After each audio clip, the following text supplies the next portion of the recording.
హల్లెలూయా. కనుక మన బిడ్డలు నగరకు చెక్కిన మూల కంబముల వలె ఉన్నారు అంటాడు. అంటే మూల కమ్మలు, నగం చెక్కిన మూల కమ్మలు అంటే ముందు ఉంటుంది. అంటే ఆ నగరానికి లోపల ప్రవేశించేటప్పుడంతా దేన్ని చూస్తారు జనులందరూ? దేని గుండా వెళ్తారు ఆ నగరంలోకి అంటే ఆ ద్వారము నుంచి వెళ్తారు. అంటే దాన్ని చూసుకుంటూ వెళ్తారు, అది కనపడుతుంది. అలాగే దేవుని నమ్మిన, దేవుని ఎరిగిన మన బిడ్డలు అలా లోకంలో లోక సంబంధమైన విధానాన్ని కాకుండా భక్తి కలిగిన వారై, విశ్వాసం కలిగిన వారై, మంచి ప్రార్థన, మంచి ప్రవర్తన, మంచి జ్ఞానం కలిగిన వారై లోకమునకు కనపడాలి, ప్రభువుకి కనపడాలి, సమాజానికి కనపడాలి. స్తోత్రం. చదువు హల్లెలూయా, హల్లెలూయా. మీకు ఎప్పుడైనా చెబుతున్నాను, మీకు వచ్చిన విషయాన్ని అర్థం కాకపోతే ప్రార్థన చేసుకోండి, కనిపెట్టండి. దేవుడు ముందుకెళ్ళే కొందికి దాని విషయంలో కంగారు పడాల్సిన అవసరం లేదు. తప్పక దేవుడు మాట్లాడతాడు. ఆమేన్. హల్లెలూయా. చదువు హల్లెలూయా. కనుక ప్రభు సన్నిధిలో ఈ రోజున చూద్దాం, దేవుని ఇందులో తల్లిదండ్రులు వాళ్ళ పిల్లల్ని కట్టుకొని, వాళ్ళ కుటుంబాన్ని కట్టుకునే విషయంలో దేవుని వాక్యము ఏం చెబుతుంది అనే సంగతి మనం కొన్ని విషయాలు చూద్దాం. ముందుగా ఎఫెసీ పత్రికలో దైవజనుడైనటువంటి పౌలయ్య గారు 6లో తల్లిదండ్రులకి మాటను చెప్తున్నాడు. ఎఫెసీ పత్రిక 6వ అధ్యాయము 4వ వచనం. తండ్రులారా మీ పిల్లలకు కోపము రేపక ప్రభు యొక్క శిక్షలో బోధలోను వారిని పెంచండి. అందరూ నా వైపు చూస్తూ వినండి. తల్లిదండ్రులకు చెబుతున్నాడు. తల్లిదండ్రులు పిల్లల విషయంలో ఏం చేయాలో అనే సంగతి ఇక్కడ రాయించాడు. ప్రభు చెప్తున్నాడు. ఏమంటున్నాడు? తల్లిదండ్రులారా మీ పిల్లలకు కోపము రేపక ప్రభు యొక్క శిక్షలోను ప్రభు యొక్క బోధలోను వారిని పెంచండి అన్నాడు. మీ పిల్లలని ప్రభు యొక్క శిక్షలోను ప్రభు యొక్క బోధలోను వారిని పెంచండి. ఎవరికి చెబుతున్నాడు ఈ విషయాన్ని? అక్కడ రాయబడింది తల్లిదండ్రులారా అన్నాడు. తల్లిదండ్రులారా మీ పిల్లలను ప్రభు యొక్క బోధలోను ప్రభు యొక్క శిక్షలోను పెంచండి పెంచండి అంటున్నాడు. అంటే కుటుంబంలో ఉన్న యజమానుడికి, కుటుంబంలో ఉన్న యజమానురాలికి మీ పిల్లల్ని ప్రభు యొక్క శిక్షలో బోధలో పెంచండి అనే మాట తల్లిదండ్రులకు చెబుతున్నాడు. అర్థమవుతుందండి? తల్లిదండ్రులు చెబుతున్నాడు. కాబట్టి కుటుంబమును కట్టాలని దేవుడి ఆశ. మన కుటుంబాలని కట్టి మన బిడ్డలను కట్టి ఆశీర్వదించాలనేది ప్రభు యొక్క ఉద్దేశం, ఆలోచన. అందుకనే ప్రభు సన్నిధిలో మరి ఈ తల్లిదండ్రుల విషయమై మాట్లాడుతున్న కొన్ని మాటల్ని ముందుకు వెళ్ళి మనం చూద్దాం. ఏం చేస్తే కుటుంబం కట్టబడతారు, పిల్లలు కట్టబడతారు అనే విషయాల్ని కొన్ని దేవుని సన్నిధిలో మనం చూద్దాం ఈరోజు. చూడండి, పరిశుద్ధ గ్రంథంలో ఆదికాండం 18వ అధ్యాయం, ఆదికాండము 18వ అధ్యాయం 19వ వచనం. ఎట్లనగా యెహోవా అబ్రహామును గురించి చెప్పినది అతనికి కలుగుచేయనట్లు తన తరువాత తన పిల్లలను తన ఇంటివారును తన పిల్లలను తన ఇంటివారును నీతి న్యాయములను జరిగించుచు యెహోవా మార్గమును గైకొనుటకు అతడు వారికి ఆజ్ఞాపించినట్లు చాలు. దేవునికి స్తోత్రం. అబ్రహామును గురించి మాట్లాడుతున్నాడు. అబ్రహాము మనకు తెలుసు విశ్వాసులకు తండ్రి. అబ్రహాముకి దేవుడు కుటుంబాన్ని ఇచ్చాడు. ఆ కుటుంబంలో ఆయనకి బిడ్డల్ని ఇచ్చాడు. ఆయనకి వాగ్దాన కుమారుడు ఇస్సాకు. అలాగే ఆగర్ని వివాహం చేసుకున్నప్పుడు పుట్టిన కుమారుడు చెప్పండి, ఇస్మాయేలు. అంతేకాకుండా వృద్ధాప్యంలో పుట్టిన కెతోరాకు పుట్టిన పిల్లలు ఉన్నారు. ఈ అబ్రహాము ఏం చేస్తూ ఉన్నాడు తన కుటుంబ విషయంలో అని అంటే, తన పిల్లలకు నీతి న్యాయములను జరిగించుట నేర్పుతున్నాడు. ఒరే బాబు, ఇది నీతి, ఇదిగో ఇది మంచి, ఇది చెడు, ఇది మాట్లాడు, ఇది మాట్లాడకూడదు అని దేవుని యొక్క నీతిని, దేవుని యొక్క విధానాన్ని, దేవుని యొక్క సన్నిధిలో తన పిల్లలకు నీతి న్యాయములను జరిగిస్తున్నాడు, చెప్తున్నాడంట. దేవునికి స్తోత్రం, హల్లెలూయా. తల్లిదండ్రుల యొక్క విధానం ఎలా ఉండాలంటే, బిడ్డలకి మనము దేవుని యొక్క విధానాన్ని నేర్పుతూ, దేవుని యొక్క సంగతులు వారికి చెప్తూ, దేవుని యొక్క సన్నిధిలో వారిని మనము అలాగా ప్రభువులో నడిపించుకోవాలి. ఇది తల్లిదండ్రుల బాధ్యత. ఇది తల్లిదండ్రులు, ఒక స్త్రీకే కాదు, కుటుంబంలో తల్లికే కాదు, తండ్రికి కూడా దేవుని సన్నిధిలో దేవుడు బాధ్యత ఇచ్చాడు. వారిరువురు బిడ్డల మీద మనసు పెట్టాలి. వారిరువురు బిడ్డల గురించి ఆలోచన చేసుకోవాలి. తల్లి కొన్ని విషయాలు మాట్లాడితే తండ్రి కొన్ని విషయాలు మాట్లాడాలి. మీరు చూడండి, చాలాసార్లు తండ్రి పిల్లల్ని దగ్గరికి తీసుకోడు. తండ్రి చాలామంది పిల్లలతో మాట్లాడు.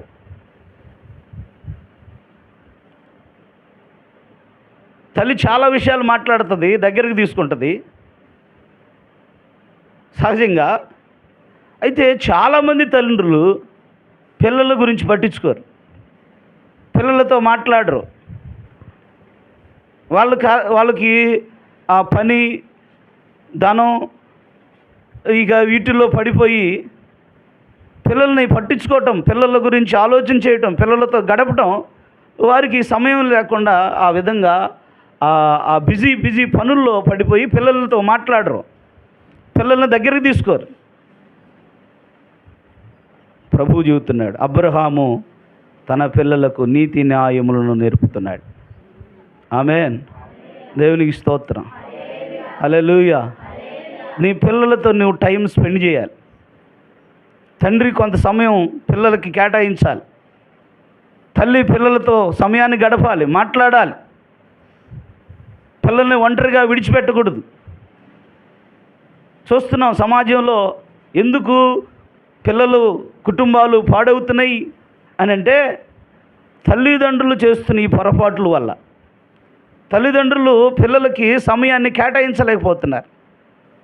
ఆయన ఉద్యోగం ఆయనకి, ఏం ఉద్యోగం చెప్పండి, ఈయనకి ఉదయమే ఉలగిస్తూ వెళ్తాడు, అడవుడికి వెళ్ళిపోతాడు, సాయంత్రం మళ్ళీ పిల్లలు నిద్రపోయినాక వస్తాడు. కొంతమంది కుటుంబాల్లో అసలు తండ్రితో పిల్లలు గడప చూడాలన్నా కూడా అందుబాటులో లేని పరిస్థితిగా ఉంటుంది. ఎందుకు కుటుంబాలు కట్టబడతలేదు, దెబ్బతింటున్నాయి, నష్టపోతున్నారు కుటుంబాలు. పిల్లలు లోకానుసారంగా జీవిస్తున్నారు. చాలా లోక సంబంధమైన పనుల్లో వాళ్ళు ఎందుకు పాలుభాగస్తులు అవుతున్నారని అంటే, తల్లిదండ్రులు వారితో గడపట్లేదు, తల్లిదండ్రులు వారికి నేర్పాల్సినవి నేర్పట్లేదు. కానీ అబ్రహాం అలా లేడే.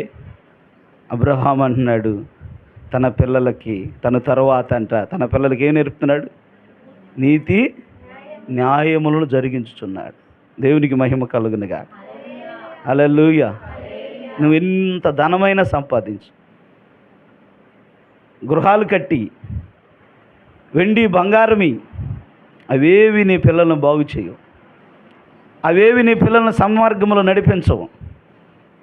ప్రభు ఒక్కడే ఆ పిల్లలని సన్మార్గంలో నడిపించగలడు. ప్రభువే వారికి తోడుగా ఉండి నడిపిస్తాడు. అయితే తల్లిదండ్రులుగా నువ్వు దేవుని నీతిని, దేవుని న్యాయాన్ని వారికి ఎప్పుడు బోధిస్తూ ఉండాలి, వారికి ఎప్పుడు నువ్వు చెప్తూ ఉండాలి. ఆ పని అబ్రహాం చేశాడు. దేవునికి స్తోత్రం, చదువు హల్లెలూయా. అందుకే దేవుని సన్నిధిలో కట్టబడిన కుటుంబంగా, ఈరోజున అనేకులకు ఆశీర్వాదకరమైన కుటుంబంగా తరతరాలు గడిచిపోతున్నా అబ్రహాము పిల్లల సంఖ్య పెరుగుతుందే తప్ప అబ్రహాము పిల్లల సంఖ్య తరగట్లేదు, తక్కువ అవటలేదు. ప్రభు ఆ సంతానాన్ని ఆశీర్వదిస్తూనే ఉన్నాడు. విశ్వాసులు చేర్చబడుతూనే ఉన్నారు ఆ వంశంలోకి. యేసు క్రీస్తు రక్తము చేత కడగబడిన బిడ్డలు, యేసునందు విశ్వాసముంచిన బిడ్డలు అబ్రహాము కుటుంబంలోకి చేర్చబడుతున్నారు. ఇతడును కూడా అబ్రహాము కుమారుడే అనే దేవుడు పిలుస్తూ ఉన్నాడు. దేవునికి స్తోత్రం. హల్లెలూయా, హల్లెలూయా. కనుక మనం మన కుటుంబాన్ని కట్టుకోవాలంటే మన పిల్లలకి నీతి న్యాయములను, దేవుని గురించిన బోధను, ప్రభువుని గురించి, వాక్యముల గురించిన బోధను, నీతి న్యాయములను వారికి మనం నేర్పుకోవాలి. బిజీగా ఉండకండి. పని పాటల్లో పడిపోయి పిల్లల్ని పట్టించుకోకుండా, పిల్లల గురించి ఆలోచన చేయకుండా ఉండకండి. ఈరోజు నువ్వు పట్టించుకోకపోతే ఒకరోజు వస్తుంది, ఆ రోజు నువ్వు కన్నీరు విడవలసి వస్తుంది. ఆ రోజు నీ పిల్లల గురించి బాధపడాల్సి వస్తుంది. నీ పిల్లలు నీ మాట విన్నప్పుడు, లోక సంబంధమైన పనులు చేస్తున్నప్పుడు నీవు దుఃఖించాల్సి వస్తుంది. అందుకే ప్రభు ఈరోజు మాట్లాడుతున్నాడు, నీ కుటుంబం కట్టబడాలి అంటే అబ్రహాములాగా నీ పిల్లల నీతి న్యాయములను నేర్పించాలి. దేవునికి స్తోత్రం. హల్లెలూయా, హల్లెలూయా. బైబిల్లో దావీదు కూడా, మొదటి రాజుల గ్రంథం 2వ అధ్యాయము 1 నుంచి 4 దాకా చదవండి. దావీదు కూడా ఎంత శ్రేష్ఠుడో చూడండి. మొదటి రాజుల గ్రంథం 2వ అధ్యాయము 1 నుంచి 4. దావీదునకు మరణకాలము సమీపింపగా తన సొలొమోనుకు ఇలాగూ ఆజ్ఞ ఇచ్చెను, లోకులందరూ పోవవలసిన మార్గమున నేను పోచున్నాను. కాబట్టి నీవు ధైర్యం తెచ్చుకొని నిబ్బరము కలిగి నీ దేవుడైన యెహోవా అప్పగించిన దాన్ని కాపాడి, అదిగో చూడండి, ఆయన మార్గములను అనుసరించినడలా నీవు ఏ పనిని పూనుకొనెను, ఎక్కడ తిరిగినను అన్నిటిలో వివేకంగా నడుచుకుందువు. మోషే ధర్మశాస్త్రములో రాయబడి ఉన్న దేవుడి కట్టడలో ఆయన నియమించిన ధర్మమంతటిని, ఆయన న్యాయ విధులను, శాసనములను గైకొనుము.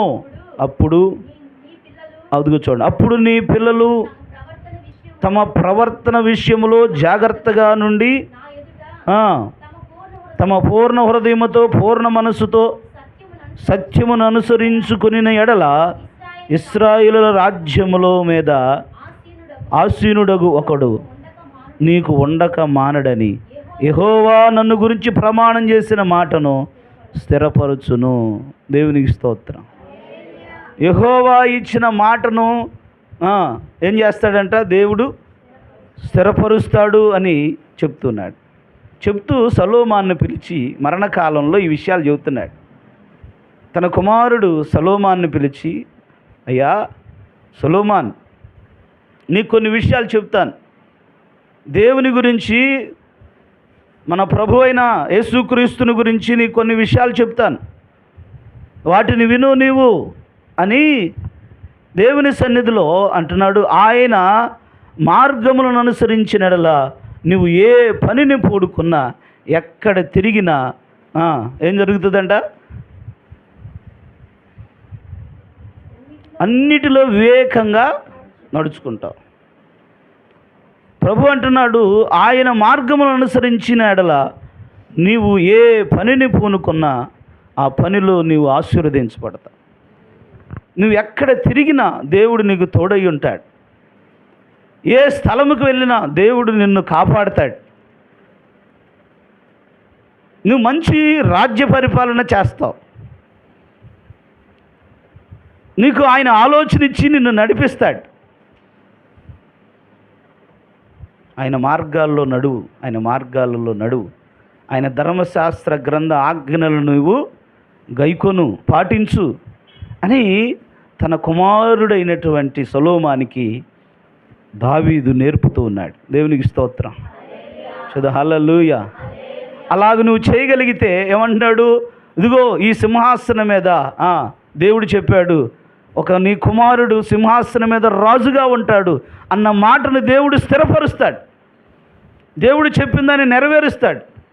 కాబట్టి ఆయన మార్గాల్లో నీవు నడవాలి, ఆయన మార్గంలో నీవు నడవాలి. దేవునికి మహిమ. చూసారా, వీళ్ళందరూ కూడా దేవుని ఆస్తుల గురించి చెప్పాలి పిల్లలకి. ఒరే, నీకోసం ఇక్కడ ఇంత దాచిపెట్టాను, నీకోసం అక్కడ అంత దాచిపెట్టాను. అవన్నీ అవసరమే, లోకరీతిగా అవి ఉంటాయి, దేవుడు ఇస్తాడు. వాటిని గురించి కాదు దేవుని సన్నిధిలో చెప్పింది, దేవుని నీతి న్యాయముల గురించి చెప్పాడు. దేవునికి స్తోత్రం.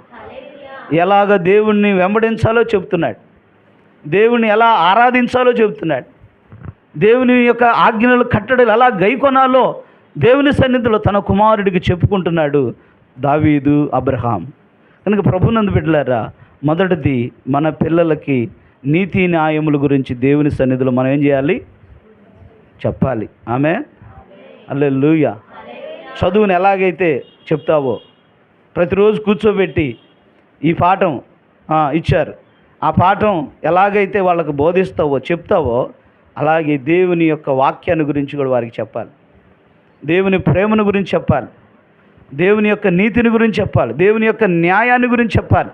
దేవుని బిడ్డలారా, ఎలా మాట్లాడాలో, ఎలా బ్రతకాలో, ఎలా చూడాలో, ఎలా ప్రవర్తించాలో అనే దానిని, దేవుని వాక్యం సంబంధం విధానాన్ని వారికి నీవు నేర్పు. జాగ్రత్త పడు. చాలా వాటిని నేర్పుతాం, కానీ వీటి విషయంలో మనం చాలా తక్కువగా ఆలోచన కలిగి ఉంటున్నాం. దయచేసి అలా ఉండక వీటిని మన పిల్లలకి నేర్పుకుందాం. ఆమేన్, హల్లెలూయా, హల్లెలూయా. రెండవది ఏంటంటే, అబ్రహాము నీతి న్యాయముల గురించే కాదు, తన పిల్లల గురించి అబ్రహాం ఏం చేశాడో చూడండి. ఆదికాండం 17వ అధ్యాయము 18వ వచనం. అబ్రహాము ఇస్మాయేలు నీ సన్నిధిలో బ్రతుకును అనుగ్రహించమని దేవునితో చెప్పగా. తర్వాత 21 చదవండి. 21. అయితే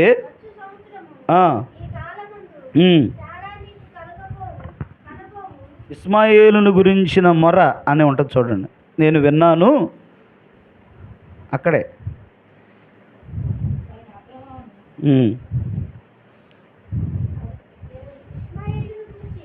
ఎన్నో వచ్చినాం? 20వ వచనం చదవండి. ఇస్మాయేలును గురించి నీవు చేసిన మనవి నేను వింటిని. ఇదిగో నేను అతన్ని ఆశీర్వదించి అతనికి సంతాన అభివృద్ధిని కలగజేసి అత్యధికముగా అతన్ని విస్తరింపజేసేదను. అతడు 12 మంది రాజులను కనును, అతని గొప్ప జనముగా చేసేదను. చూసారా, దేవునికి స్తోత్రం. ఇక్కడ ఇస్మాయేలును గురించి అబ్రహాం ప్రార్థన చేశాడు. అబ్రహాము దేవుని అడుగుతున్నాడు, అయ్యా ఇదిగో ఈయన నా కుమారుడు ఈ ఇస్మాయేలు, ఈ బిడ్డను కూడా నీ సన్నిధిలో బ్రతుకున్నట్లుగా కృపచూపయ్యా అని ప్రార్థన చేస్తే ప్రభు అంటున్నాడు, అబ్రహామా, నువ్వు చేసిన ఇస్మాయేలు గురించి నువ్వు చేసిన ప్రార్థన నేను విన్నాను. అతనిని నేను ఆశీర్వదిస్తాను, అతనికి సంతానాన్ని కలగజేస్తాను, ఆ సంతానాన్ని అభివృద్ధి పరుస్తాను, అతనిని ఒక గొప్ప జనంగా చేస్తాను, అతడు 12 మంది రాజులను కనును, నేను అతన్ని ఆశీర్వదిస్తాను, అతన్ని అభివృద్ధి పరుస్తాను, అతనికి తోడై ఉంటాను అన్నాడు. ఎలాంటి కుమారుడు ఈ కుమారుడు? ఇస్మాయేలు అనే కుమారుడు ఇస్సాకు లాంటి వాడుగా. ఇస్సాకేమో విధేయుడే, మంచివాడే. కానీ ఈ ఇస్మాయేలు చెప్పండి ఎలాంటి వాడు? అడవి గాడిద స్వభావం కలిగినటి వాడు. అడవి గాడిద స్వభావం. అసలు అతని ప్రవర్తన, అతని మాట, అతని విధానం, అతని పనులు సరైనవిగా లేవు. ఇక్కడ అతని జీవితాన్ని చూస్తే సరైనవిగా లేవు. అయినా అబ్రహాంకి ఏం తెలుసు అంటే, పాడైపోయిన ఈయన్ని బాగు చేయగలిగింది దేవుడు ఒక్కడే. దేవునికి స్తోత్రం. పాడైపోయిన ఈ కుమారుని కట్టగలిగిన వాడు, బాగు చేయగలిగిన వాడు మన ప్రభు అయిన యేసు ఒక్కడే అని తెలుసు అబ్రహాంకి. అందుకని వీడు ఇక బాగుపడాలంటే ఏ విధంగా బాగుపడ్డా, వీడిని బాగు చేయగలిగిన దేవుడు ఆయన కనుక ఆయన సన్నిధిలోకి వెళ్ళి, అయ్యా వాస్తవంగా వాడు మాట విననివాడే, వాస్తవంగా వాడు మొండివాడే, వాస్తవంగా తండ్రికి వ్యతిరేకే, తల్లికి వ్యతిరేకే, అయినా అబ్రహాం ఆశ ఏంటంటే, అబ్రహాంకున్న విధానం ఏంటంటే, ఈ మొండివాడిని, మూర్ఖుణ్ణి, లోకాన్ని ప్రేమించి లోకానుసారంగా జీవిస్తున్న ఈ వ్యక్తిని దేవుడు తన సన్నిధిలో, దేవుని సన్నిధిలో కానీ, దేవుని సన్నిధి కానీ ఆ బిడ్డతో ఉంటే, దేవుడు ఆయనతో ఉంటే ఒక రోజుకు తప్పక బాగు చేస్తాడు, తప్పక బాగు చేస్తాడు, లోకం నుంచి వేరు చేస్తాడు, ఆ మొండితనాన్ని, మూర్ఖతనాన్ని తొలగించేస్తాడు అన్న ఆశ అబ్రహాముకి. అందుకనే అబ్రహాము దేవుని మనసు, దేవుని విధానం ఎరిగిన వాడై దేవుని సన్నిధిలోకి వెళ్ళి, అయ్యా వాడు నీ సన్నిధిలో బతకడానికి అవకాశం ఈ నాయన, వాడికి నీ సన్నిధి ఉంచయ్యా, ఇస్మాయేలుతో నీ ఉండయ్యా అని ప్రార్థన చేశాడంట. దేవునికి స్తోత్రం. చూద్దాం. హల్లెలూయా. కనుక బిడ్డలారా, నీ పిల్లలు కట్టబడాలి అని అంటే దేవుని యొక్క సన్నిధిలో నీవు ఎప్పుడు నీ బిడ్డల్ని దేవునికి ప్రార్థనలు ఎత్తి చెప్పాలి. ఒకవేళ కాలంలో ముందుకు వెళ్తుంటే పిల్లలు మాట వింటలేదా, మాట విన్నని పరిస్థితి అయితే ఇదిగో ప్రభు సన్నిధిలో ఆ పరిస్థితిని ప్రభువుకి చెప్పు, ప్రభు వారిని సరిచేస్తాడు, ప్రభు వారి విషయంలో ఆ కార్యం జరిగిస్తాడు, ప్రభు వారి మనస్సును మార్చేస్తాడు, ప్రభువు ఆ బంధకాలను తెంచేస్తాడు. దేవుని బిడ్డలారా, ఆ కఠినత్వాన్ని తొలగించి ఆయనే కార్యం చేసి మెత్తని హృదయాన్ని అనుగ్రహిస్తాడు. అది ఆయనకి సాధ్యం, ఆయన ఉంటే సాధ్యం, ఆయనకి వేరుగా ఉంటే జరగదు. కానీ ఆయనలో ఉంటే సాధ్యమని, ఆయన సన్నిధి ఉంటే సాధ్యమని అబ్రహాము ఎరిగినవాడు కనుకనే తన కుమారుడు నీ సన్నిధిలో బ్రతకడానికి అవకాశము కలగచేయను ఆయన. దేవునికి స్తోత్రం. చదువు. హల్లెలూయా. పిల్లల్ని ఎప్పుడు కూడా దేవుని సన్నిధిలో ప్రార్థనలు ఎత్తిపెట్టండి. ఆ పిల్లల మీదకి కృప దిగి వస్తుంది, ఆ పిల్లలకి వాగ్దానాలు దేవుడు ఇస్తాడు, ఆ పిల్లలను దేవుడు అత్యధికంగా అభివృద్ధి పరుస్తాడు, ఆ పిల్లల్ని దేవుడు రాబో కాలంలో ఉన్నతమైన స్థలముల్లో దేవుడు నిలబెడతాడు. నీ ఆశను, నా ఆశను తప్పక దేవుడు తీరుస్తాడు. ఆమేన్. హల్లెలూయా. చదువు. హల్లెలూయా. కనుక బిడ్డలారా, ఇది రెండో విషయాన్ని గుర్తుపెట్టుకోండి. ఏం చేయాలి? పిల్లల కోసం నీతి న్యాయాలని నేర్పించాలి. నీతి అంటే యేసు ప్రభు, న్యాయం అంటే యేసుక్రీస్తు ప్రభు. రెండవది దేవుని సన్నిధిలో ఆ పిల్లలకి కోసం ఏం చేయాలా? ఎంతమంది రోజు పిల్లల కోసం ప్రార్థన చేస్తారు? పిల్లల కోసం ఎంతమంది అండి?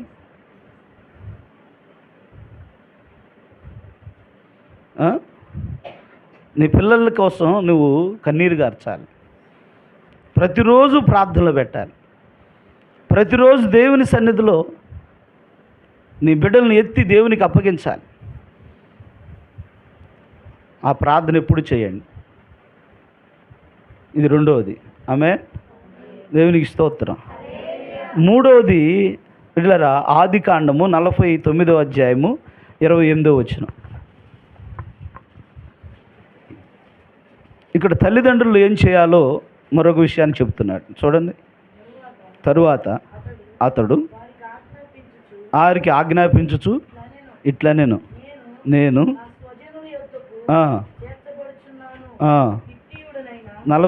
వారిని ఆయన యాకోబు అక్కడ వారిని ఆశీర్వదించిన మాట ఉంటుంది. ఆదికాండము ఎన్నో అధ్యాయం చదువుతున్నావు?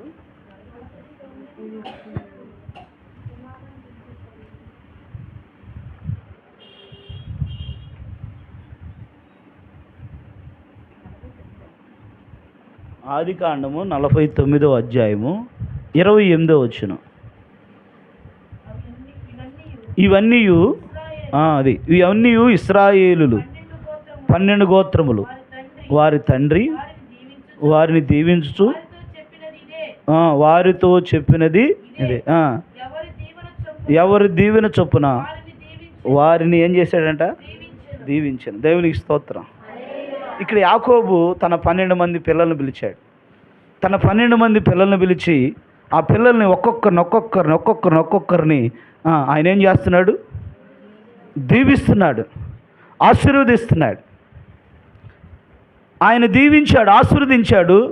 ఆ విధంగా ఆ దీవెనలో ఆశీర్వాదాలు వారి మీదకి, వారి కుటుంబంలోనికి వచ్చినాయి. గుర్తుపెట్టుకోండి, తల్లిదండ్రులు ఎప్పుడు కూడా బిడ్డలని దీవించాలి, తల్లిదండ్రులు బిడ్డలని ఆశీర్వదించాలి.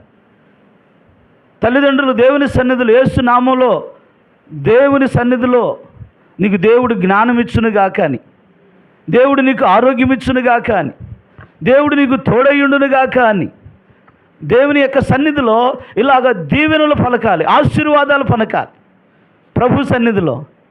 యాకోబు చేస్తున్న పని ఏంటో తెలుసా?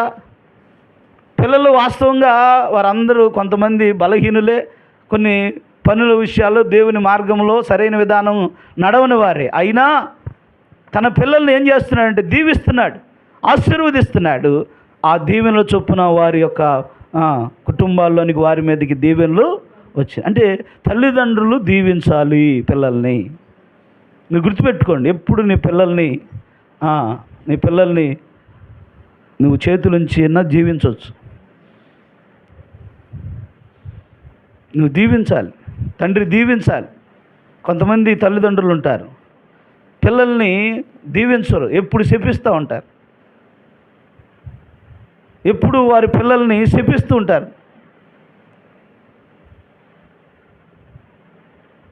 వారి పిల్లల మీద ఆ శాపవచనాలు పలుకుతూ ఉంటారు. ఏమని చాలామంది తల్లిదండ్రులు వాళ్ళ పిల్లల గురించి పలికే ఆ మాటలు, శాప మాటలు ఏమిటో తెలుసా? నీకేం చేత కాదురా, నీ వల్ల ఏది అవదురా, జ్ఞానం లేనివాడా, పనికి మాలినవాడా, దరిద్రుడా. ఏంటంట చెప్పండి? దరిద్రుడా, నీచుడా, నికృష్టుడా.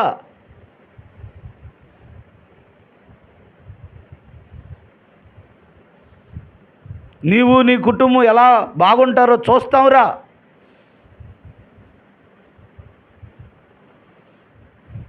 ఎవరు అనేది ఈ మాటలు? చెప్పండి. నీ కడుపున పుట్టిన నీ పిల్లలు గురించి మాట్లాడాల్సిన మాటలు అవి. ఉన్నారు అలాంటి తల్లిదండ్రులు, అందరు కాదు, ఉన్నారు కొంతమంది. పిల్లల మీద శాపవచనాలు. గుర్తుపెట్టుకోండి, యాకోబు తన పిల్లలను పిలిచి లోపములున్నా, సమస్యలున్నా, బలహీనతలున్నా వారందరినీ దీవించాడు. వారందరికీ క్షేమం కలుగునుగా కానీ, దేవుడు మీకు తోడైండునుగా కానీ, దేవుడు మిమ్మల్ని నడిపించునుగా కానీ, దేవుని జ్ఞానము, దేవుని ఆశీర్వాదం మీకు కలుగునుగా కానీ, దేవుని సన్నిధిలో వారందరినీ దీవించాడు. నువ్వెప్పుడు కూడా దేవుని సన్నిధి, వినండి పురుషులు, స్త్రీలు, మీ పిల్లలను దీవించండి, దీవించండి, దీవించండి, ఆశీర్వదించండి. నీ ఆశీర్వాదము పలుకు వారికి రాబో కాలంలో, ఇప్పుడు రాబో కాలంలో దేవుని దగ్గర నుంచి దీవెనలు తీసుకొస్తాయి. చెప్పించొద్దు ఎవరిని, నువ్వు పనికి మాలిన వాడివి అని అనొద్దు, నువ్వు నీకేం చేత కాదురా అని అనొద్దు, నువ్వు వ్యర్థుడా అని అనొద్దు నువ్వు అన్నాడు ప్రభు. ఇక ప్రభు సన్నిధిలో మనం దీవిద్దాం. ఆమె ఈరోజు ఒకవేళ ఇప్పుడు దాకా ఒకవేళ అలాంటి పరిస్థితి ఏదైనా మాట్లాడుతుంటే దాన్ని విడిచిపెట్టి ప్రభు సన్నిధిలో ఇప్పటి నుంచి అయినా దీవిద్దాం, ఆశీర్వదిద్దాం.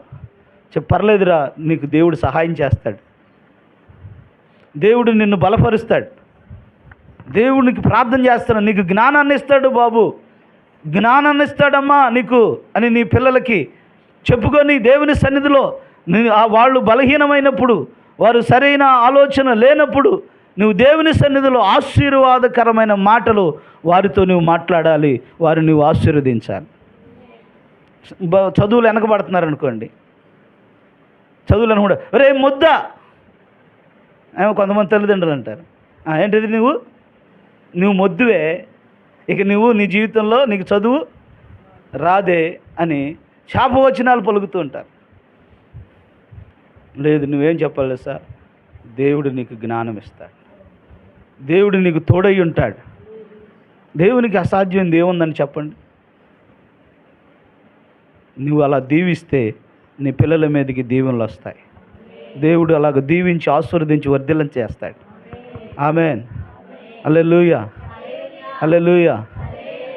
అందుకని ఎప్పుడన్నా ఏదైనా బలహీనమైన విషయాలు ఏదైనా మీకు తెలుసా, ఒకటి నన్ను చేశాడు అనుకోండి, ఏదైనా చేశాడు అనుకోండి, ఏదో ఒక లోపం చేసి రావాల్సింది ఒకటి. అప్పుడప్పుడు మా పాస్టర్ గారికి కొంచెం బాధేస్తుంది. నువ్వు చెప్పింది చెయ్యవా, సరిగ్గా చెయ్యవా అని అంటూ ఉంటుంది. నేను అంటాను, పర్లేదు పోనీ, ఎరగొట్టాడులే, దేవునికి స్తోత్రం. నువ్వు సమర్థించబాక అంటుంది. సమర్థించడం కాదు అది. పనికిరాని వారినే పనికొచ్చే పాత్రలుగా చేయగలిగిన దేవుడు ఆయన. జ్ఞానము లేని వారికి జ్ఞానమిచ్చే దేవుడు ఆయన. బలహీనులైన మన పిల్లల్ని బలపరిచే దేవుడు ఆయన. గిద్యోనుతో ఏం మాట్లాడతాడండి దేవుడు? ఏం మాట్లాడాడు? పరాక్రమ గల బలాఢ్యుడా గిద్యోను అన్నాడు. అసలుకి వాస్తవంగా గిద్యోను అక్కడ మిద్యానీయులు వచ్చి తమ సంపదని, తమ పంటనంతా దోచుకుపోతూ ఉంటే గానుగు చాటున దాగుకొని ఆ పంటని దూలగొట్టుకుంటున్నాడట జాగ్రత్తగా. ఇంక ఎక్కడ వాళ్ళు వచ్చి ఈ పంటనంతా తీసుకెళ్ళిపోతారేమని గానుగు చాటున జాగ్రత్తగా దొల్లగొట్టుకొని అది జాగ్రత్త చేసుకొని ఇంటికి తీసుకెళ్దాము ఆ పంటను అనుకుంటున్నాడు. పిరికోడు, భయస్థుడు. కానీ దేవుడు వచ్చేమంటున్నాడు తెలుసా? పరాక్రమవంతుడైన బలశూరుడైన గిద్యోనా. దేవుడు మాట్లాడేదానికి మనం మాట్లాడేదానికి ఎంత వ్యత్యాసం కనపడుతుంది. భయస్థుడు దాక్కున్న వ్యక్తిని అంటున్నాడు, నువ్వు చాలా బలము కలిగిన వాడు, చాలా ధైర్యం కలిగిన వాడు, మిద్యానీయులని ఒక్క మనుషుని జయించినట్టుగా నువ్వు జయించేస్తావు అంటున్నాడు దేవుడు. దేవునికి స్తోత్రం. చదువు హల్లెలూయా. అయ్యా ప్రభువా నేనా అంటే నీ ద్వారానే ఆ పని జరిగిస్తాను.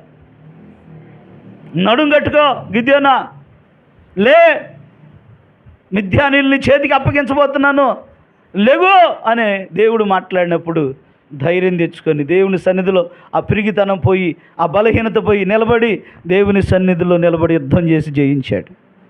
ఆమేన్. హల్లెలూయా. చూద్దాం. హల్లెలూయా, హల్లెలూయా. నీ పిల్లల మీదకి ఆశీర్వాద వచనాలు పలుకు. ఆమేన్. ఆఖరిగా చివరిదిగా చూద్దాం. 4వది మార్కు సువార్తలో, మార్కు సువార్త 6వ అధ్యాయము, లేదంటే మొదటి సమూయేలు గ్రంథం 2వ అధ్యాయము 22వ వచనం చూడండి. మొదటి సమూయేలు గ్రంథం 2వ అధ్యాయం 22వ వచనం. ఏలి బహువృద్ధుడాయను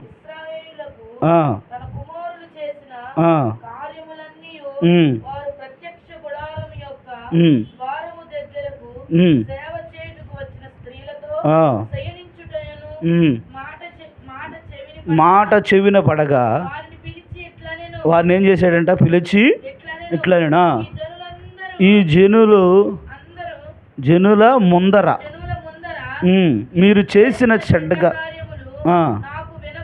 అది అంటున్నాడు, మీరు చేసిన చెడ్డ కార్యాలు నాకు వినపడ్డాయి. ఇలాంటి కార్యములు మీరు ఎందుకు చేస్తున్నారు?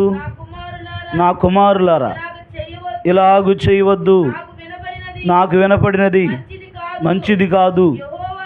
యెహోవా జనులను మీరు అతిక్రమింప చేయుచున్నారు.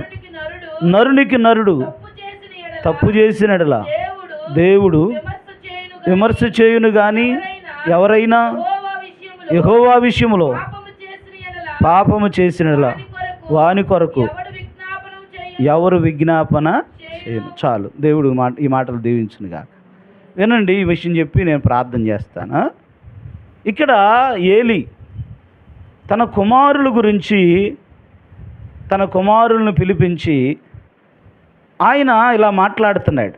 ఏమని మాట్లాడుతున్నాడు అని అంటే, ఈ జనుల ముందర మీరు చేసిన చెడ్డ కార్యములు నాకు వినబడ్డాయి. ఇలాంటి కార్యములు మీరెందుకు చేయుచున్నారు? నా కుమారులారా ఇలాగూ చేయవద్దు అంటున్నాడు. చూసారా, తన బిడ్డలు, ఇద్దరు బిడ్డలు మార్గం తప్పారు, చేయరాని కార్యాలు చేస్తున్నాడు. ఆ పిల్లలు దేవుని పనిని పాడు చేస్తున్నారు. దేవుని మందిరంలోనే ఉండి, దేవుని యొక్క దగ్గరే ఉండి చేయరాని కార్యములను వాళ్ళు చేస్తూ ఉన్నారు. ఈ చెడ్డ కార్యాలు వాళ్ళని పిలిచి, అయ్యా మీరు ఎందుకురా ఈ చెడ్డ కార్యాలు చేస్తున్నారు? ఎందుకురా బాబు ఇలాంటి పనులు చేస్తున్నారు? చేయకండి. మనిషికి మనిషి పాపం చేస్తే విమర్శించడానికి దేవుడు ఉన్నాడు. దేవుని విషయంలోనే మనం పాపం చేస్తే మన కొరకు ఎవరు విజ్ఞాపన చేస్తారు? మన గురించి ఎవరు పట్టించుకుంటారు? కనుక అయ్యా మీరు ఇలాగా చెయ్యొద్దు, ఈ చెడ్డ కార్యాలు చెయ్యొద్దు. ఏలీ చెప్పాడు కానీ ఏలీ చెప్పిన దాన్ని ఏలీ పిల్లలు వినలేదు. చూడండి, తన పిల్లలకి ఎలాగ చక్కగా ఈ విషయాలు చెప్పాడు. అయ్యా ఇది చెయ్యొద్దు, ఈ చెడ్డ కార్యాలు మంచివి కాదు, మీకు మంచివి కాదు, మీ కుటుంబానికి మంచిది కాదు అని తల్లిదండ్రులు చెప్పాలి. ఆమేన్. దేవునికి స్తోత్రం. యోసేపును చూడండి, బైబిల్లో అన్నలు ఏం చేస్తున్నారు? చెడ్డ కార్యాలు చేస్తున్నారు. ఆ చెడ్డ కార్యాలను నాన్నకు తెలియకూడదు, అమ్మకు తెలియకూడదు. వాళ్ళు లోకంలో ఆ కార్యాలు చేస్తున్నారంట ఏవో. అయితే యోసేపు ఉన్నాడు అక్కడ. యోసేపు బైబిల్లో రాయబడింది, వారి అన్నలు చేస్తున్న చెడ్డ కార్యముల గురించి తండ్రి దగ్గరికి తీసుకొచ్చి చెబుతున్నాడు. నాన్న, అన్నలు వాళ్ళు చేసే పనులు, వాళ్ళు మాట్లాడే మాటలు, వాడి ప్రవర్తనలు, వారి క్రియలు ఇలా ఉన్నాయి నాన్న అని యాకోబు దగ్గరికి తీసుకొచ్చి, యోసేపు ఎందుకు నచ్చలేదంటే అన్నలకి ఎందుకు నచ్చలేదు? వాళ్ళు చేసే ఆ పనులను తీసుకొచ్చి నాన్నకు చెబుతున్నాడు. కనుక గుర్తుపెట్టుకోండి, ఒకవేళ వాళ్ళు ద్వేషించినా, వాళ్ళు యోసేపు మీద ద్వేషం పెంచుకున్నా, పగ పెంచుకున్నా, కానీ యోసేపు మాత్రం అన్నల క్షేమాన్ని కోరాడు కాబట్టి ఆ మార్గంలో వెళ్తే అది మంచిది కాదు. కనుక దేవుని యొక్క సన్నిధిలో తండ్రి గర్దిస్తాడు, తండ్రి మాట్లాడతాడు, తండ్రి హెచ్చరిక చేస్తాడు అని ఆ సమాచారాన్ని, ఆ చెడ్డ సమాచారాన్ని తీసుకొచ్చి తండ్రికి చెప్తున్నాడు. తల్లిదండ్రులుగా మీ పిల్లలు తప్పు చేసినప్పుడు సమర్థించకండి. ఎవడైనా రాయి తీసుకొని బుర్రకేసి కొట్టాడు అనుకో పక్కనోడికి, మా అబ్బాయి ఎంత బలం ఉందరా నీ దగ్గర, ఆడ బుర్రే పగలగొట్టావా రాయితో? ఎట్ట కొట్టావురా? గురి చూసి కొట్టావా? గురి చూడకుండా చెప్పండి కొట్టావా? ఇప్పుడు స్కూల్లో పెన్ను పెన్సిలు దొంగతనం చేసి తీసుకొచ్చాడు, అదొక చెడ్డ కార్యం. ఫస్ట్లో నేను ఏం చేయాలి చెప్పండి? ఇప్పుడు అది ఈ పెన్ను ఇప్పుడు తెలుసు కదా, నువ్వు కొన్న పెన్ను ఏంటో, నువ్వు కొన్న పెన్సిల్ ఏంటో ఇవన్నీ తెలుసు కదా. మరి నీ పిల్లవాడు ఎవరిదో పెన్నును తీసుకొచ్చాడు, ఎవరిదో ఎరేజర్ తీసుకొచ్చాడు, ఎవరియో తీసుకొచ్చినప్పుడు చూసావు, మా అబ్బాయి తెలివి, దేవునికి స్తోత్రం,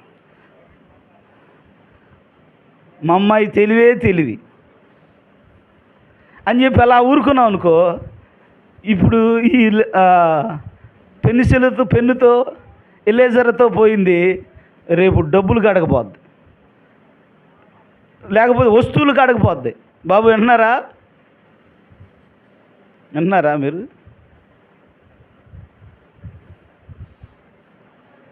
మొన్న మా ఇంట్లో చెప్పాను కదా, రిషోనా వీళ్ళందరూ కలిసి, ఈ పిల్లలందరూ కలిసి ఆ బాక్సులో డబ్బులు తీశారు. మళ్ళా ఆమె చెప్పిందంట, అలా అనుష్కాను రిషోనా చెప్పారంట, మా అమ్మకి మా తాతయ్యకి చెప్పబాకండి, మీకు ఐస్ క్రీమ్ కొని పెడతామన్నారంట. మళ్ళీ లంచం వాళ్ళకి చెప్పకుండా ఉండడానికి ఏంటిది చెప్పాలా? లంచం. మరి వాళ్ళకి కొనిపెట్టాలంటే ఈ డబ్బుల్లోనేగా, వీళ్ళిద్దరు డబ్బులు కాకుండా ఇంకా ఎక్స్ట్రా డబ్బులు తీయాలి. మొత్తానికి తెలిసింది పాస్టమ్మ గారికి, నాకు వాళ్ళ అమ్మ నాన్నకి చెప్పామమ్మా, ఇదిగో ఇట్లా పరిస్థితి, కొంచెం జాగ్రత్త పడండి అని మేము కూడా చెప్పాం. ఇది నీకు పద్ధతి చెప్పాలి. కానీ చెప్పాలి దేవుని సన్నిధిలో, లేకపోతే రేపు అది రేపు వస్తువులు అవుతాయి, రేపు ఇంకా భయంకరమైన పనులు చేస్తారు.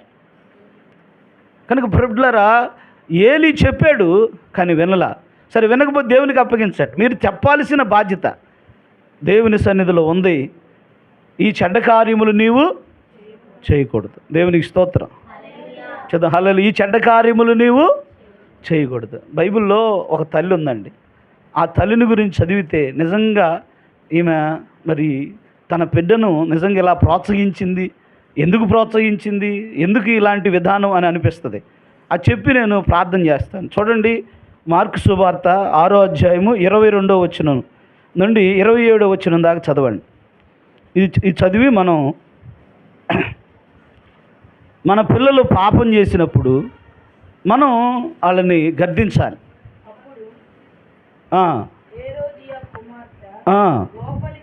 లోపలికి వచ్చి నాట్యమాడి హేరోదును సంతోషపరిచెను గనుక రాజు, నీకిష్టమైనది ఏదైనా నన్ను అడుగు, నేను నీకు ఇచ్చేదనని ఆ చిన్నదానితో చెప్పాను. మరియు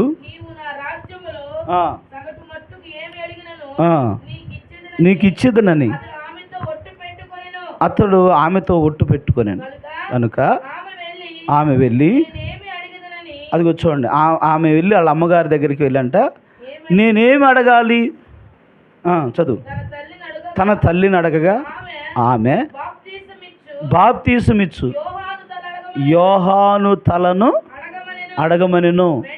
వెంటనే ఆమె త్వరగా రాజు యొద్దకు వచ్చి బాప్తీసమిచ్చు యోహాను తలను పల్లెములో పెట్టి ఇప్పుడే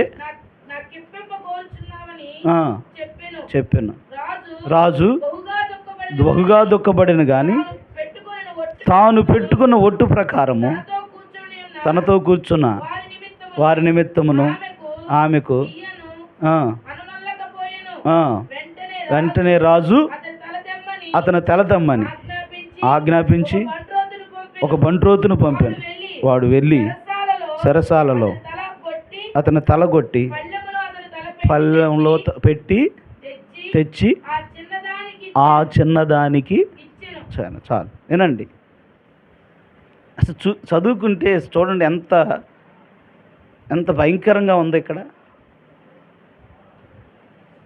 హేరోదు జన్మదినం ఒకటి వచ్చితే, హేరోదు జన్మదినమున ఈ అమ్మాయి వెళ్ళి నాట్యమాడింది.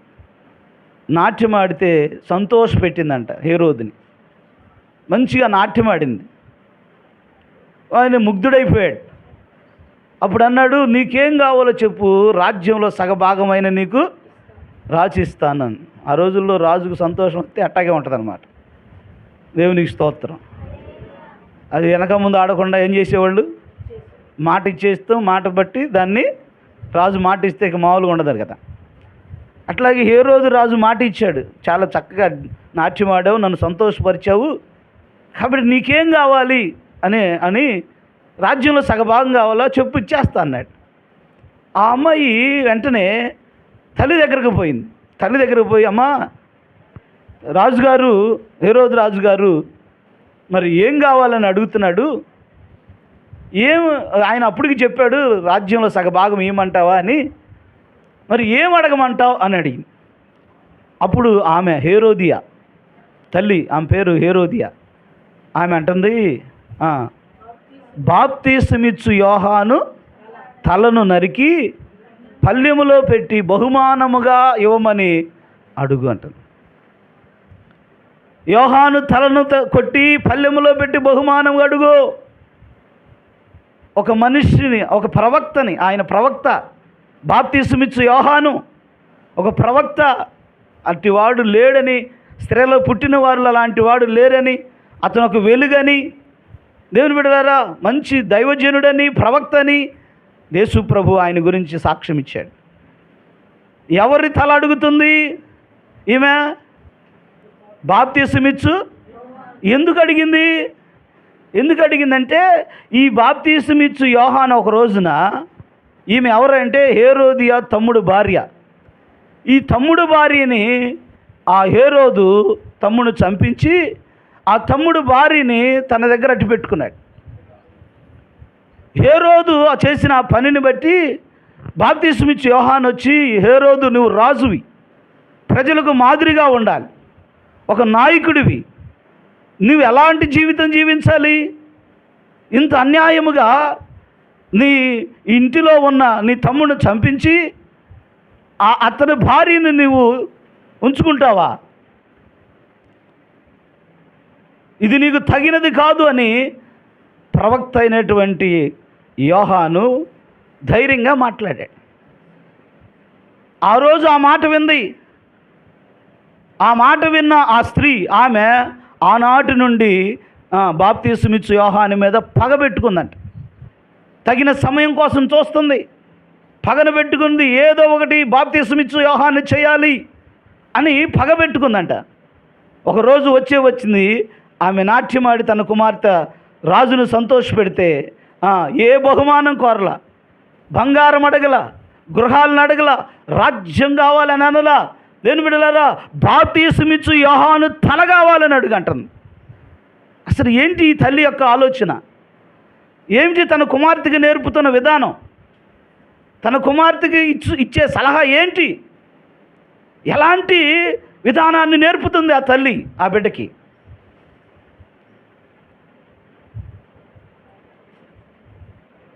బిడ్డల జాగ్రత్త. తల్లిదండ్రులు మీ పిల్లలు తప్పు చేస్తున్నప్పుడు తప్పుని కూర్చోబెట్టుకొని ప్రేమతో వారిని గద్దించి చెప్పాలి. దేవునికి స్తోత్రం. హల్లెలూయా, హల్లెలూయా. కానీ ఈ తల్లి అంటుంది తప్పు మార్గంలోకి వెళ్ళమంటుంది. ఈ తల్లి అంటుంది, దేవుని బిడ్డల రోగ సంబంధమైన ఆలోచన చెబుతుంది. తన పగను తీర్చుకోవడానికి ఆమె ఆలోచన చేసుకొని ఆ పగను పెట్టుకొని తీరే రోజు ఒక రోజు వచ్చింది కనుక దాన్ని నేను తీర్చుకోవాలని తన బిడ్డను పాపం వైపు, ఒక వ్యక్తి మరణం వైపు, దేవుని సన్నిధి ఒక ప్రవక్త యొక్క మరి మరణాన్ని కోరుకొని ఆ మరణం విషయంలో పాలు పంపులు చేస్తుంది. ఎంత భయంకరం ఇది, ఎంత భయంకరం.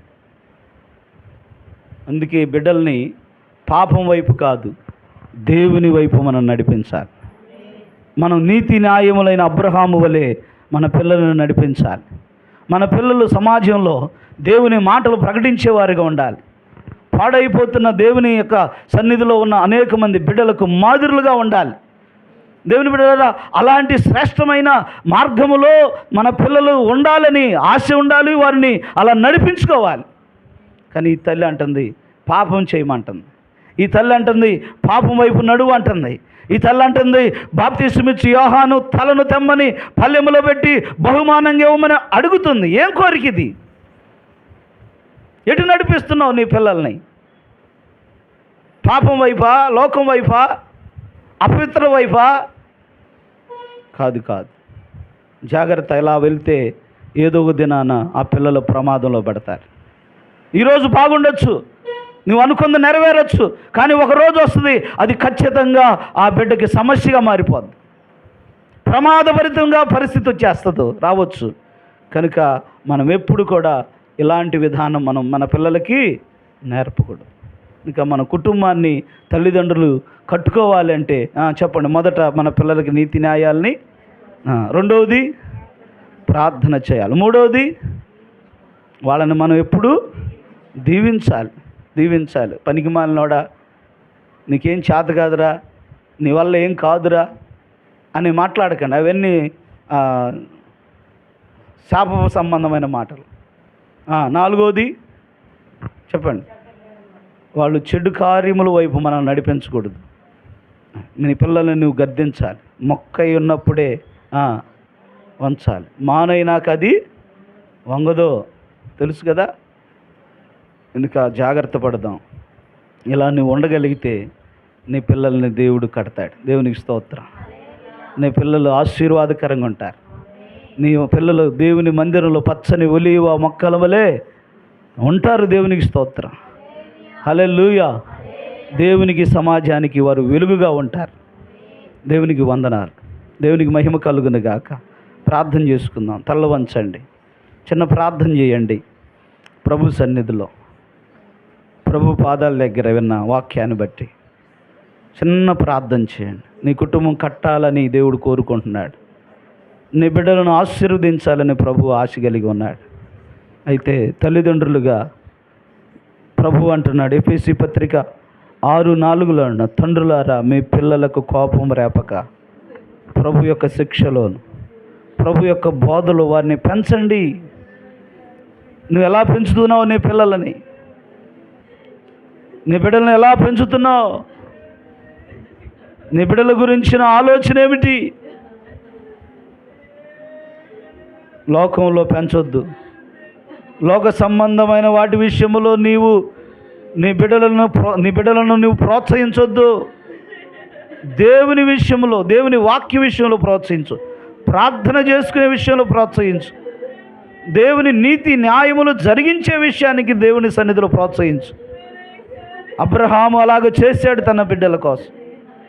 దేవుని బిడ్డల రెండవదిగా ఆయన ప్రార్థన చేశాడు దేవుని సన్నిధిలో. పాడైపోయాడు. వాస్తవంగా వ్యతిరేకంగా నిలిచిన వాడు, అడవిగాడిద స్వభావం కలిగిన వాడే. కానీ దేవుని సమ్ముఖంలో, అయ్యా ఈ బిడ్డను నీ సన్నిధిలో బ్రతకని అయ్యా, ఈ కుమారుని కుమార్తె నీ సన్నిధిలో బ్రతకని అయ్యా, ఈ పాడైపోయిన పాడైపోయిన ఈ వ్యక్తికి ఈ కుమారుని బాగు చేయగలిగే లోకంలో ఏదీ లేదు నాయన. నీవుంటే బాగవుతాడయ్యా. నీవుంటే ఆ లోకాన్ని విడిచిపెట్టేస్తాడయ్యా. నీవుంటే ఆ వ్యసనాల నుంచి బయటకు వస్తాడయ్యా. నువ్వు తోడుగా ఉంటే ఈ దినము నిశ్చయముగా కార్యం చూస్తాడయ్యా అని ఆశీర్వదించబడతాడని అబ్రహాముకు తెలుసు.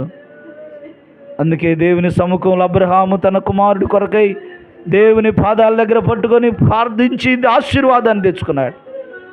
నువ్వు ప్రార్థన చేయి, నీ బిడ్డను ఆశీర్వదిస్తాడు. నువ్వు మొరపెట్టు, నీ బిడ్డను మారుస్తాడు. ఒకవేళ ఈరోజు మాట వినకపోవచ్చు, నీ ప్రార్థన ఒకరోజు ఖచ్చితంగా ఆ బిడ్డ జీవితంలో కార్యాన్ని జరిగిస్తుంది. దేవునికి స్తోత్రం. దేవునికి మహిమ కలుగునుగాక. దేవుని బిడ్డలను, నీ పిల్లలను ప్రభు సన్నిధిలో నీ బిడ్డల మీద ఆశీర్వాదాన్ని పలుకు. నీ బిడ్డలను ఎల్లప్పుడూ దీవించు, ఆశీర్వదించు. శాపవచనాలు పలకొద్దు బిడ్డ. అమ్మా, శాపవచనాలు పలకొద్దు. తండ్రి, శాపవచనాలను పలకొద్దు. నీ బిడ్డల మీద ఆశీర్వాద వచనాలు పలుకు. నీ బిడ్డలు పాపం వైపు ప్రోత్సహించొద్దు. నీ బిడ్డలను గర్దించి బుద్ధి చెప్పుకో. ఇది మనకు తగదయ్యా, ఈ మార్గము సరైనది కాదయ్యా, అమ్మా ఈ మార్గం నీకు సరైనది కాదు అని నీ కుమార్తెకు చెప్పుకోవాలి. నీ బిడ్డకు చెప్పుకోవాలి. ఎలాంటి ఆలోచన ఇస్తున్నావు, పర్లేదులే అని ఆ పాపం వైపు నడుస్తుంటే పాపమున వైపు ప్రోత్సాహం ఇస్తున్న అనేక మంది, అది క్షేమం కాదు, మంచిది కాదు. తండ్రి, నీకు వందనాలు. ఈ రాత్రి మాతో మాట్లాడిన ప్రతి మాటను ఆశీర్వాదకరంగా చేయండి. ఎన్నో కుటుంబాలు పాడైపోతున్నాయి అయ్యా, ఎన్నో కుటుంబాలు సమస్యల్లోకి వెళ్ళిపోతున్నాయి. ఎంతోమంది బిడ్డలు నాయన ఈ రోజున లోక సంబంధమైన జీవితాలతో, నాయన లోక సంబంధ వ్యసనాలతో కట్టబడి నడిపించబడుతూ అయ్యా కుటుంబాలు, బిడ్డలు పతనమైపోతున్నాయి. నువ్వు కట్టు నాయన. ఈ మాటలు వారికి ఆశీర్వాదకరంగా చేయి నాయన. ఈ మాటలు వారికి దీవెనకరంగా చేయి నాయన. ఈ మాటలు వారి జీవితంలో ఫలింపచేయండి నాయన. తల్లిదండ్రులుగా వారి కుటుంబాలను కట్టుకునే విషయంలో బాధ్యత కలిగి నడిచేవారిగా చేయండి. సంఘములో ఉన్నవారిని, ప్రతి తండ్రిని, ప్రతి తల్లిని ప్రభువా, ప్రతి కుటుంబం ఉన్న బిడ్డలను మీరు దర్శించమని ఈ వాక్యము ద్వారా యేసు నామములో దర్శించమని ప్రార్థన చేస్తున్నా.